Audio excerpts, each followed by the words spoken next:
All right, so this video isn't gonna take that long, but it was kind of supposed to be the follow up to what I did before. She said, "You know who I am?" And I said, "Who?" She said, "I'm the lady cop that saved your son's life." And I was like, "Oh my God!" So you can't make this up. So now with us seeing this side of the law, and now what's going on? And let me say this before we get into what Wayne is about to say. I'm from Camden, New Jersey. All right, one of the roughest places to grow up in.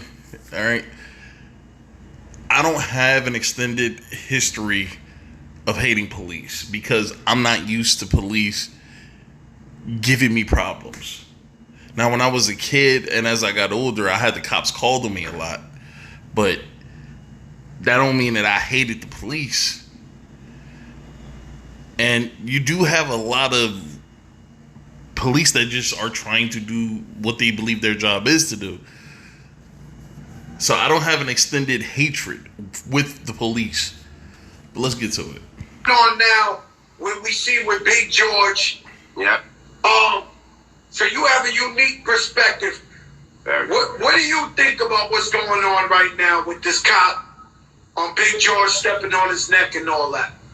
I think when we see these situations, I think we also have to understand that we have to get very specific. We have to get so specific, and what I mean by that, we have to stop viewing it with such a broad view. Meaning, we have to stop placing the blame on the whole force and the whole everybody of such a certain race or everybody with a badge. And we have to get into who that person is, and if we want to place the blame on anybody, it should be ourselves for not doing more than what we think we're doing.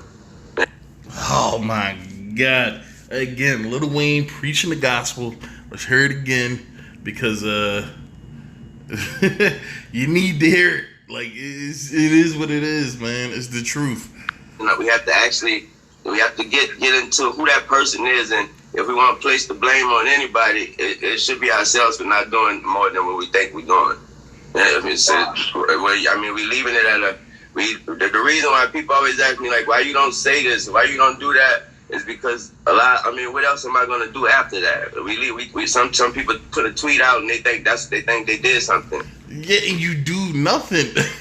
That's nothing. Complaining about something isn't fixing the problem. Trying to bring it out in the light isn't fixing anything because nobody gives a shit anymore. So the only thing that you can do is start working towards getting the fuck out of here. Excuse my language, but I mean, that's what you got to work towards. You got to work towards an end game. You know, you got to work towards something. You know, it's just, you have to do something to survive. Otherwise, we are at the mercy of everyone else. And it's nobody else's fault but our own, man. But our own. And it's hard to blame it's hard to blame generation after generation for these issues solely. Like, I'm not sitting here saying it's just our problem. It's our problem now because we have to live through it. But this thing goes back so far, man. So far. You know, where we were raised with no answers. We grow up not being able to understand what it's like to problem solve at that level, and we don't know who the fuck to turn to. We don't know who to blame. We don't know if we're and we don't want to look at ourselves because no one ever wants to take accountability for the shit that happens to them. No one ever wants to take responsibility for things like that. A lot of times the decisions we make, even if we're making them with pure intention, can sometimes manifest the worst moment in our life. Sometimes it happens, man. Sometimes a very, very minimal decision, something as simple as walking to a store, could have severe repercussions later on down the line, man. Sometimes it happens. Life is like that. But we can't sit there and ignore the fact that our decisions put us in that position and trying to blame everybody else for the reason why things are the way they are. One of the biggest crimes that we commit against ourselves every fucking day is not holding ourselves accountable Because if you don't hold yourself accountable, you don't realize there's a problem, and the problem doesn't get fixed. But let's keep going at least a little bit more. There's some people wear a shirt. They think they did something. I mean, what you gonna do after that? Did you actually help the person? Did you actually help the family? Did you actually go out there and do something? So if I ain't about to do all that, then I ain't about to do nothing. I pray for you. You say to follow the Real shit, man. And I don't blame him.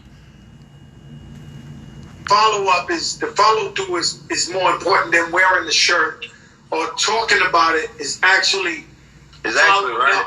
It's actually learning about it. What we need to do is we need to learn about it more. If we want to scream about something, know what we screaming about. We want to protest about something, know what we protesting about. Because if we want to get into it, I mean, it's a bunch of facts that we think we know that we don't know. So if we want to get into it, first know what we talking about before we talk about it.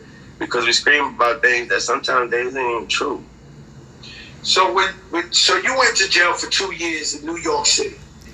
Well, that's about it. But I mean, look, hate him, love him, whatever you want to do. No one can say that Lil Wayne is crazy. No one can say he's stupid, and no one can say that he doesn't have a point, because he does have a point.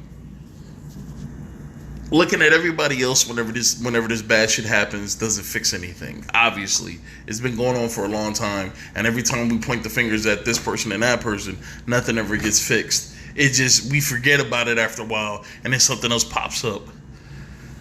Maybe if we start taking ourselves accountable and learn how to avoid these kind of things, I don't know, maybe we'll be better off in the future. But, you know, we have to want to do it in order to do it. But let's go.